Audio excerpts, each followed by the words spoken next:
Hello friends, स्वागत है आपका हमारे यूट्यूब चैनल स्टडी एरिया में और हमारी series class 11th NCERT geography India physical environment में। हम बात कर रहे थे चैप्टर 5 नेचुरल वेजिटेशन की। पिछली वीडियो में हमने पार्ट 1 पढ़ा था इस चैप्टर का। अब हम बात करेंगे नेचुरल वेजिटेशन पार्ट 2, जिसमें हम जो टॉपिक डिस्कस करेंगे वो हैं difference between forest area and actual forest cover, forest conservation के बारे में पढ़ेंगे, सोशल फॉरेस्ट्री, उसके types and wild life conservation के साथ इस चैप्टर को हम फिनिश करेंगे इसी वीडियो में। तो आइए शुरू करते हैं।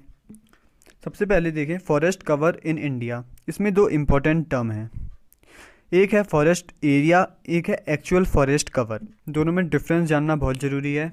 वो डिफरेंस क्या है? फॉरेस्ट एरिया जो है वो है area notified and recorded as forest area by state revenue department.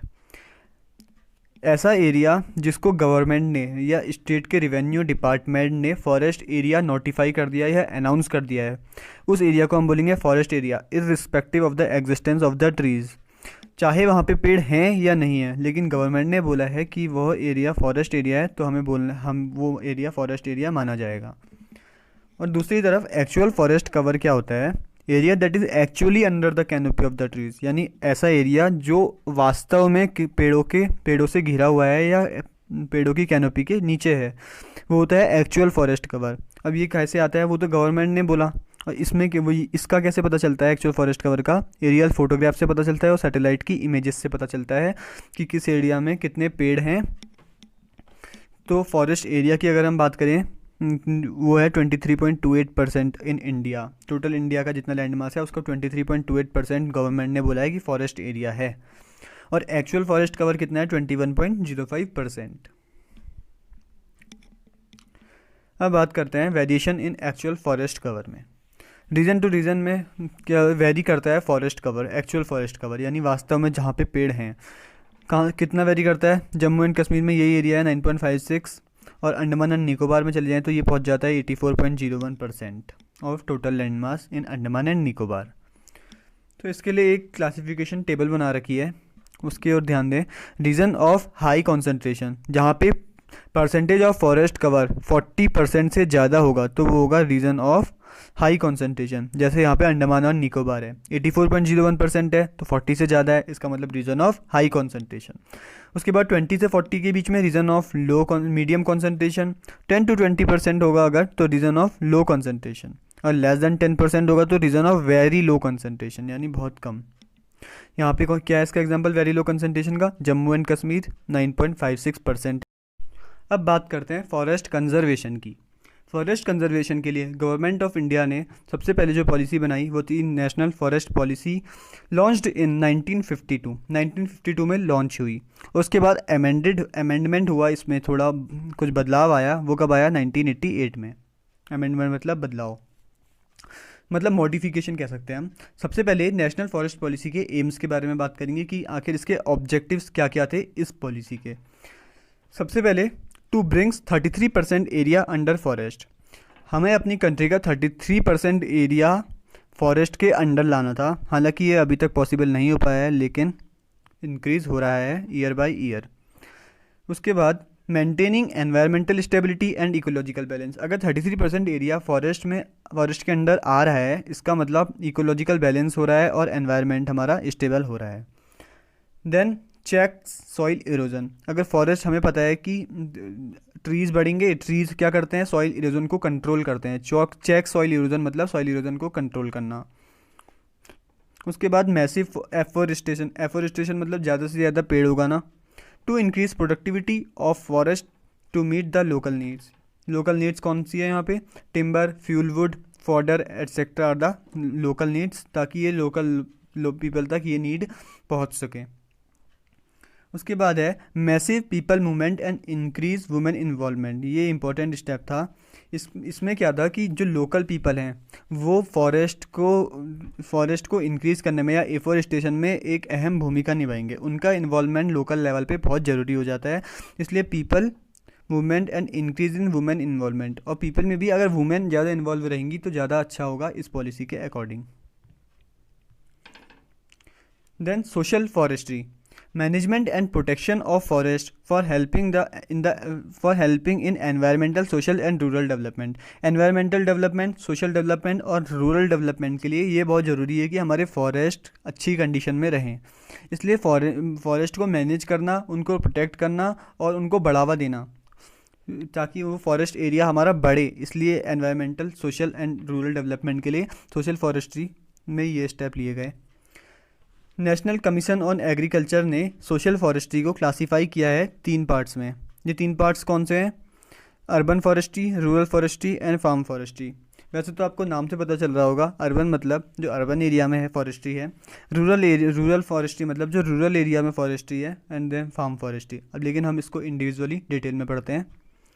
Urban forestry, raising and management of trees on private और public land on urban area. Urban area में जो प्राइवेट और पब्लिक लैंड है उनमें हमने फॉरेस्ट के forestry यानी trees को ग्रो किया, उसे हमने कहा अर्बन फॉरेस्ट्री। अब वो एरिया कौन कौन सी थी अर्बन एरिया में? ग्रीन बेल्ट है और पार्क है। हमें पता है शहरों में जो पार्क में हमें पेड़ देखने को मिलते हैं, ग्रीन बेल्ट्स में जो हमें पेड़ देखने को मिलते हैं, वो सब अर्बन फॉरेस्ट्री के अंडर ही रेस किए गए हैं। उसके बाद रूरल फॉरेस्ट्री। देखिए, रूरल फॉरेस्ट्री को 2 पार्ट में डिवाइड किया गया है। एक तो है urban agro forestry, second is community forestry. Agro forestry हमें नाम से पता चल रहा है, it is the combination of agriculture and forestry, raising of trees, यानी फॉरेस्ट ट्रीज़ के साथ हमने एग्रीकल्चर क्रॉप को एक ही लैंड में उगाया है। Raising of trees and agriculture crops on the same land, यानी agriculture plus forestry.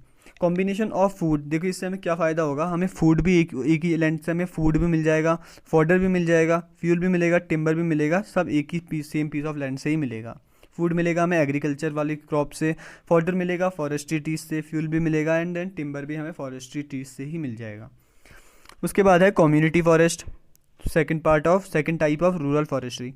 Raising of trees on community land. Community से मतलब क्या है? हमारा कम्युनिटी लैंड, जैसे हम यहाँ पे सोशल पार्क होते हैं रूरल एरिया में, गांव के मतलब ऐसी जो कम्युनिटी लैंड है वहाँ पे जो पेड़ हमने उगाए हैं उन्हें हम कहते हैं कम्युनिटी फॉरेस्ट। कम्युनिटी फॉरेस्ट्री का हेल्पफुल होती हैं लैंडलेस विलेज पीपल के लिए, मतलब गांव में जो ऐसे लोग हैं जिनके पास अपनी ज़मीन नहीं है, लेकिन वो कम्युनिटी लैंड में से जो प्रोड्यूस आएगा ट्रीज से, उनको ही वो उससे अपना रिक्वायरमेंट पूरी करेंगे, जैसे फ्यूल, टिम्बर, फॉडर एट्सेट्रा। उसके बाद है farm forestry. Farmers grow trees for commercial and non commercial purpose on their agriculture land. Farm forestry में क्या होता है, जो किसान हैं वो अपने खेतों में क्या करेंगे, उनकी जो एग्रीकल्चर लैंड है उसमें वो ट्रीज़ ग्रो करेंगे। कॉमर्शियल पर्पस के लिए भी कर सकते हैं, नॉन कॉमर्शियल पर्पस के लिए भी कर सकते हैं।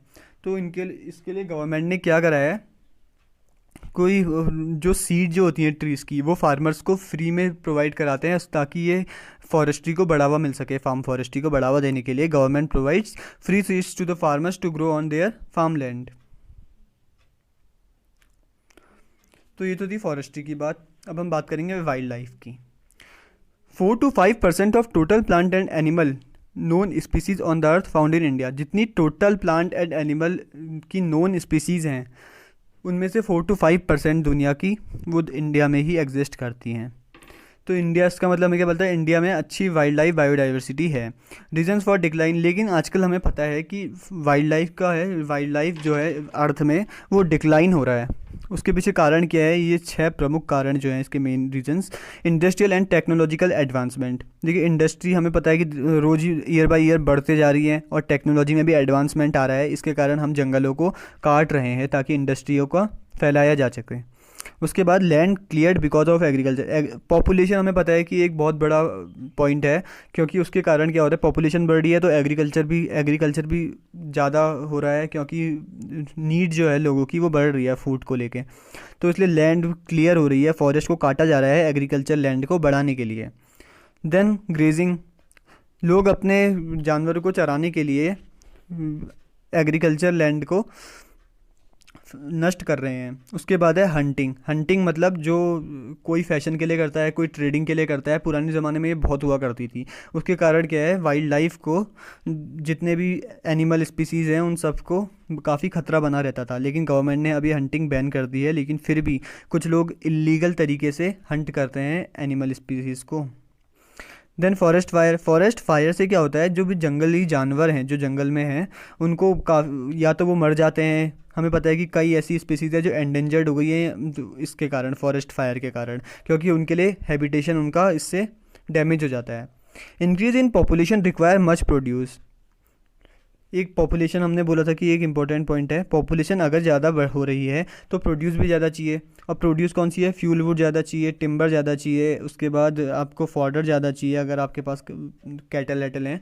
तो इसका मतलब क्या है कि पॉपुलेशन बढ़ रही है, इसके कारण रिक्वायरमेंट बढ़ रही है, लोगों की रिक्वायरमेंट बढ़ रही है, तो फॉरेस्ट को ज़्यादा, डिफॉरेस्टेशन ज़्यादा बढ़ रहा है। तो अब ये वाइल्ड लाइफ को हमने पता है कि ये इन रीज़न के कारण डिक्लाइन हो रही है, तो इसको कंजर्व करना भी बहुत इंपॉर्टेंट है। इसके लिए गवर्नमेंट ने क्या किया, 1972 में वाइल्ड लाइफ प्रोटेक्शन एक्ट लगाया। एक वाइल्ड लाइफ प्रोटेक्शन एक्ट में क्या था, दो इंपॉर्टेंट ऑब्जेक्टिव्स थे इसके। To provide protection to wild life species, जितनी भी वाइल्ड लाइफ स्पीसीज़ हैं उनको प्रोटेक्शन प्रोवाइड कराना, ये इसका पहला ऑब्जेक्टिव था। और दूसरा क्या था, to provide legal support to the conservation areas of the country. Government ने क्या किया था, कुछ कंजर्वेशन एरिया बनाए थे जहाँ पे एनिमल्स को, वाइल्ड स्पीसीज़ को सेफली रखा जा सके, जैसे कि नेशनल पार्क बनाए, वाइल्ड लाइफ सेंचुरी बनाई और बायोस्फीयर रिजर्व बनाए। तो इनको लीगल सपोर्ट प्रोवाइड करना, ये वाइल्ड लाइफ प्रोटेक्शन एक्ट का एक सेकंड ऑब्जेक्टिव था। इसके बाद है स्पेशल स्कीम्स। अब स्पेशल स्कीम्स कुछ बनाई गई गवर्नमेंट द्वारा पर्टिकुलर एक स्पीसीज़ को या एक जानवर की प्रजाति को सेफ रखने के लिए, जो कि एंडेंजर्ड हो रही हैं। उनमें से एक था टाइगर। टाइगर हमें पता है कि बहुत इंपॉर्टेंट है अगर हम फूड साइकिल की बात करें तो, लेकिन हंटिंग ज़्यादा बढ़ने के कारण, एनिमल की, टाइगर की स्किन को बेचने के कारण, ट्रेड के कारण हंटिंग काफ़ी होने लगी और हमें पता है कि टाइगर एक एंडेंजर्ड स्पीसीज़ बन गए। तो 1973 में गवर्नमेंट ने क्या किया, प्रोजेक्ट टाइगर चलाया। प्रोजेक्ट टाइगर इनिशियली तो 9 टाइगर रिजर्व के साथ शुरू हुआ। टाइगर रिजर्व बनाई गए जगह जगह। तो शुरुआत में हमारी कंट्री में 9 टाइगर रिजर्व थे, जो कि 16,339 स्क्वायर किलोमीटर में फैले हुए थे। धीरे धीरे आज की डेट में इस प्रोजेक्ट को और ज़्यादा बढ़ाया गया और अब हो गए हैं 44 टाइगर रिजर्व। 44 टाइगर रिजर्व और एरिया कितना है अब, 36,988.28 स्क्वायर किलोमीटर, जितने में टाइगर रिजर्व फैलाए हुए हैं। टोटल कितने स्टेट्स में है ये, 17 स्टेट्स में फ़िलहाल ये स्कीम काम कर रही है, यानी 17 स्टेट्स में हमें टाइगर रिजर्व देखने को मिलते हैं आज की डेट में। And second special scheme is for elephants. Project elephant इसको नाम दिया गया। शुरू हुई 1992 में।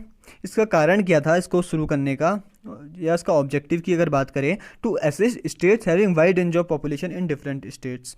हमें पता है कहीं कहीं पे टाइगर की ज़्यादा पॉपुलेशन है और कहीं पे तो है ही नहीं, खैर, लेकिन जहाँ पे ज़्यादा पॉपुलेशन है वहाँ पे एलिफेंट्स को सेफ रखा जा सके। इसके लिए गवर्नमेंट ने ये प्रोजेक्ट एलिफेंट शुरू कराया, ताकि ये एलिफेंट भी कहीं आने वाले टाइम में एंडेंजर्ड स्पीसीज़ की लिस्ट में शामिल ना हो जाएं।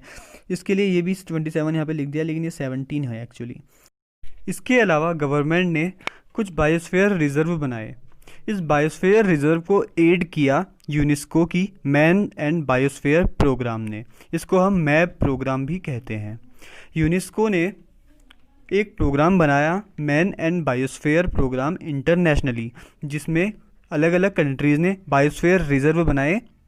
एक बायोस्फीयर रिजर्व क्या था, बायोस्फीयर रिजर्व एक यूनिक इकोसिस्टम था जिसमें अलग अलग वाइल्ड लाइफ को हम कंजर्व कर सकें, ऐसा एक इकोसिस्टम गवर्नमेंट ने बनाया। अब हमारी कंट्री इंडिया में टोटल 18 ऐसे बायोस्फीयर रिजर्व हैं। इनमें से out of 18, 10 are recognised by UNESCO. UNESCO ने 10 हमारे बायोस्फीयर रिजर्व को रिकॉग्नाइज किया गया है आउट ऑफ 18। अब इस बायोस्फीयर रिजर्व जो बनाए, इनके मेजर ऑब्जेक्टिव्स क्या क्या थे? 3 ऑब्जेक्टिव्स थे, कंजर्वेशन, डेवलपमेंट एंड लॉजिस्टिक्स। अब इन तीनों को एक एक करके समझते हैं। कंजर्वेशन का मतलब है जो हमारी वाइल्ड स्पीसीज़ हैं, वाइल्ड लाइफ की जितनी स्पीसीज़ हैं उनको कंजर्व करके रखना। उनको उसके अलावा हंटिंग और आदि चीज़ों से जिनसे उनको हार्म हो रहा है उनसे उनसे उनको बचाना या प्रोटेक्ट करना, उसी को हमने कंजर्वेशन बोला। Second is development. डेवलपमेंट यानी हमने उन्हें उनका हैबिटेट डेवलपमेंट करना है और उनको प्रोटेक्ट करना है, यही है बायोस्फीयर रिजर्व का second objective, that is development.